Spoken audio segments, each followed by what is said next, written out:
Hoy tenemos aquí en la cabina de Territorio Independiente a Salvador Castel González. Él es doctor en bioquímica y biología molecular, doctor en educación especial y fundador de la agrupación Va por la Tierra, y desde luego que es un entusiasta de la ciencia y la tecnología para el desarrollo sustentable. Hablando de los retos que implica la civilización yucateca contemporánea y particularmente la de Mérida, ¿cuáles crees tú que son los principales desafíos, ya entrando al tema de lleno, para los nuevos gobiernos entrantes, sobre todo en materia de medio ambiente? Bueno, dividiendo un poquito las competencias, lo que nos urge sacar, presionar, es la actualización de la Ley General de Aguas, precisamente para ya poder tener una mejor distribución y disposición del recurso, ¿no? Teniendo esta Ley de Aguas, pues nuestra principal prioridad para la mayoría de los que trabajamos temas ambientales, ecológicos, pues es la contaminación del agua, ¿no? Pero necesitamos que este documento se actualice y que ya empiece a tener una articulación sobre todo al derecho humano al agua. A nivel estatal, bueno, esperando que esa ley ya salga, pues sería que se publique la versión estatal de esta ley y después empezar a fortalecer a los municipios, porque aunque tenemos bastante andamiaje reglamentario, uno de los problemas que persisten en Yucatán es que tenemos muchos municipios, muchos de ellos institucionalmente muy debilitados, ¿no? No tienen catastro, no tienen dirección de agua, no tienen dirección de ecología. Entonces, hacer el manejo de todas estas cosas ambientales, el manejo del territorio, pues se vuelve pues complicado o prácticamente ausente. Entonces, ahí es donde no están las prioridades, ¿no? Una de las propuestas que hay a nivel estatal es precisamente, ¿no?, crear este instituto que fortalezca a los municipios. También es importante hablar que, pues, Yucatán ya no deberíamos estar hablando de continuar con los rellenos sanitarios. Nuestro tipo de suelo no es recomendado tener rellenos sanitarios, ¿no? Porque una fractura en las membranas, la contaminación es directa y rapidísima. Entonces, pues ya deberíamos de empezar a hablar de los otros muchos tipos de manejo de residuos que tenemos para poder hacer un manejo sustentable y sobre todo, pues la meta esta, ¿no?, de no generar residuos, ¿no?, que yo creo que quizás lo más importante. Y pues finalmente yo creo que ahorita la parte que nos preocupa a todos también es el tema de que debemos de regular ya el crecimiento desorganizado, ¿no? Sobre todo esa parte de los lotes de inversión y todo este crecimiento que está generando deforestación, que muchas veces ese terreno jamás se va a municipalizar y que al final de cuentas va causando un impacto progresivo que nos va limitando nuestras capacidades, ¿no?, para proveer servicios ambientales, ya sea aire, ya sea agua, ya sea alimentos, o la misma biodiversidad, ¿no? Claro. Oye, doctor, hablábamos seccionando los temas de la calidad del agua. ¿Cómo estamos en Mérida? Sabemos que ya lo hemos platicado en otra ocasión, que la zona urbana es la que más contamina, y no sé si se está tratando estas aguas residuales de manera correcta. ¿Cómo está la situación en Mérida particularmente, doctor? Bueno, es muy sabido, tú haces un estudio en los primeros mandos, hasta más o menos los 30 metros, y las coliformes fecales, los enterovirus, pues ya están fuera de norma, ¿no? O sea, no son aguas aptas para consumo directo. Entonces, hay que potabilizar, que aquí la potabilización básicamente es cloración, no hay una potabilización como tal. Pero sé que hay un poco de buenas noticias, porque ayer se publicó en el Diario Oficial, aquí de Yucatán, una modificación donde en la ley en la ley de medio ambiente, están estableciendo que ahorita el agua ya debe de llevar también, de acuerdo a sus dependencias municipales, un cobro que incluya saneamiento, aseguramiento del agua para los servicios y ecosistemas y para uso público, ¿no? Esto es algo extraordinario porque, bueno, aquí pagamos muy poquito por el agua, pero pues pagamos también muy poquito porque no la saneamos. ¿Cuál es el problema? También hemos detectado que sabemos que está contaminado. Sí. El problema es que no tenemos información ni suficiente ni en tiempo real, ¿no? Y tú luego te acercas a pedir información, no es tan accesible, lo fácil llegar a ella, y son demasiados pocos puntos de muestreo. Para un estado tan diverso como el nuestro, ¿no?, con tantísimos tipos de municipios, pues deberíamos de tener al menos un punto de muestreo por cada municipio, y en las zonas grandes como Mérida, con Cali, etcétera, mucho más.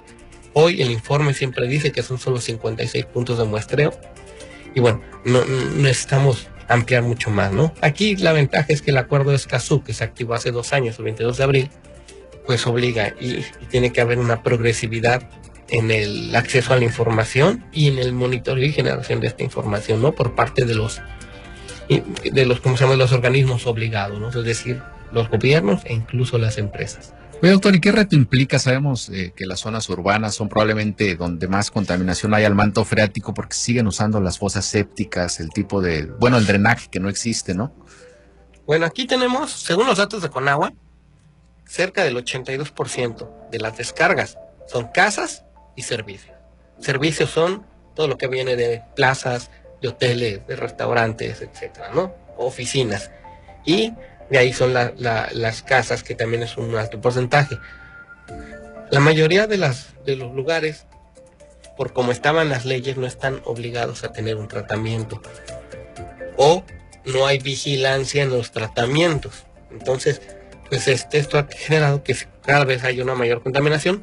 Digo, si lo vemos de una manera muy reduccionista, pues por lo menos solo son desechos de casas. Sí.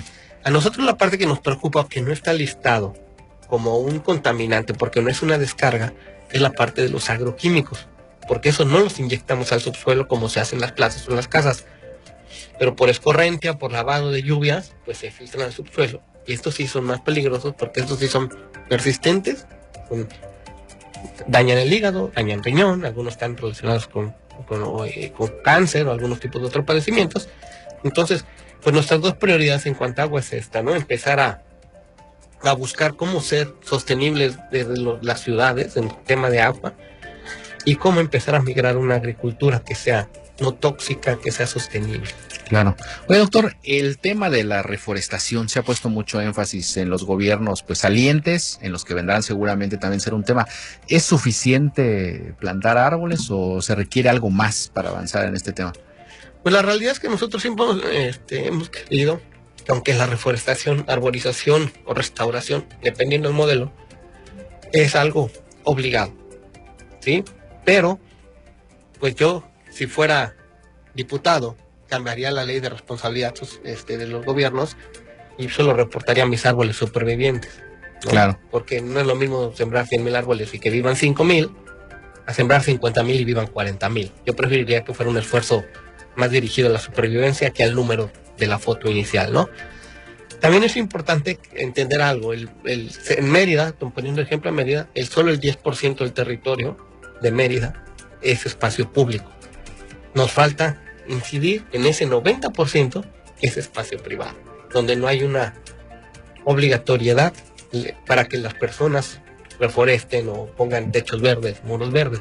Y ahí siempre hemos nosotros propuesto que como gobierno lo que podemos hacer es copiar lo que se ha hecho a nivel mundial y establecer un mercado municipal o estatal de carbono, de biodiversidad, donde a las personas que tengan techos verdes, muros verdes, patios, árboles, pues sacar un índice de cuánto carbono están fijando, si son plantas nativas y diversas, se ajusta y pues darle un beneficio económico, no en dinero así tangible, pero sí puede ser una moneda inventada como del predial, a lo mejor, como una o algo yuntapeso, así.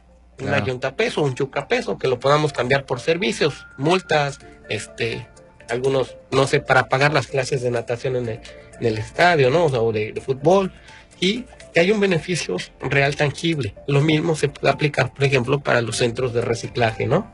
Porque lamentablemente somos conductistas y si no tenemos un beneficio, no hay una movilización en masa. Y hacer un cambio en educación de valores requiere mucho tiempo y mucho esfuerzo, que la realidad es que las campañas de educación ambiental, de algo padecen, es que son muy debilitadas, no tienen muy poco presupuesto.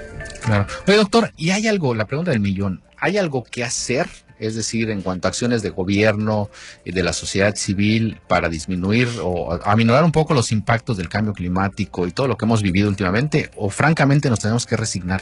Bueno, la realidad y el problema del mismo cambio climático es que es un problema global, ¿no? O sea, lo que hagamos aquí afecta a nivel global y lo que hagan en otras partes del globo afectan a nivel local. Pero nosotros siempre hemos pensado que aquí tenemos dos estrategias. Una que es adaptarnos y establecer estrategias de mitigación para que por lo menos estas islas de calor no sean tan intensas como han sido. Y eso lo podemos recuperar pues poniendo más árboles, ¿no? Estableciendo distintos sistemas, cambiando la construcción, volver a hacer un poco más altas las casas como eran antes, tener un poquito más de patio, ¿no? Las casas nuevas tienen un patio tan pequeño que no puedes poner un árbol. Entonces, establecer sistemas más sostenibles, más en equilibrio con la naturaleza, Pero también ahí tenemos que entender algo. Aunque los gobiernos tienen que asegurar que nosotros tengamos todos nuestros derechos humanos satisfechos, la realidad es que no pueden solos. Y si no somos una ciudadanía activa y participativa, que se compromete, o sea, que seamos nosotros quienes adoptemos al árbol, ¿no?, en nuestro parque y nos tornemos la reforestación o la regada, que es la parte difícil. Sembrar es fácil, sí, cómo no, claro. Ir a regar cada 2 días no es tan fácil, ¿no? Y establecer estrategias. Las empresas están reguladas y las mismas empresas, entre más grandes, el mercado internacional está pidiendo que ya tengan reducción de huella hídrica, están pidiendo que midan carbono, que tengan estrategias. Hay una tendencia mundial que está tendiendo a las empresas hacia allá. Nos falta ver qué con la mediana, la pequeña y la nanoempresa junto con la ciudadanía, ¿no? Porque entonces tenemos que entrar en este proceso donde los recursos económicos y de educativos y de tecnología no son tantos, entonces es más difícil poder migrar una restaurancito, una cocinita de panuchos, llevarlo a que sea sostenible con sus trampas de grasa y todo, a una empresa ya más grande que sus mismos pasivos y sus activos le permita hacer una inversión en tecnología, ¿no? Oye, doctor, de acuerdo a lo que vimos en campañas, en las propuestas de quienes pues en unos meses estarán al frente del gobierno municipal y estatal, ¿qué esperas tú? ¿Qué expectativas tienes? ¿Y qué importancia tiene para ti que participen los científicos como tú que le saben al tema, no? Bueno, en realidad yo no sé por qué hay una separación, un divorcio enorme entre la sociedad del conocimiento, que se le llama, o sea, el científico, el tecnólogo, el altamente formado, con las sociedades, la que sea. Puede ser rural, comunidad indígena, o sea, hay una separación terrible, ¿no? Entonces yo creo que hay que tender estos puentes, estas formas de comunicar y de hacer que el conocimiento que se genera pues llega a la sociedad, ¿no? El mismo convenio con CONACYT, cuando estudias un doctorado, dice que la información que se genere debe ser para apoyar y crecer a nuestra nación, ¿no? Ahí nosotros lo vemos bastante esperanzados ahorita, porque una de las decisiones de la virtual presidenta fue subir a CONACYT de consejo a secretaría. Todavía no sabemos, no hemos leído la ley nueva que cree la secretaría, pero bueno, es un tema interesante, ¿no? Ver.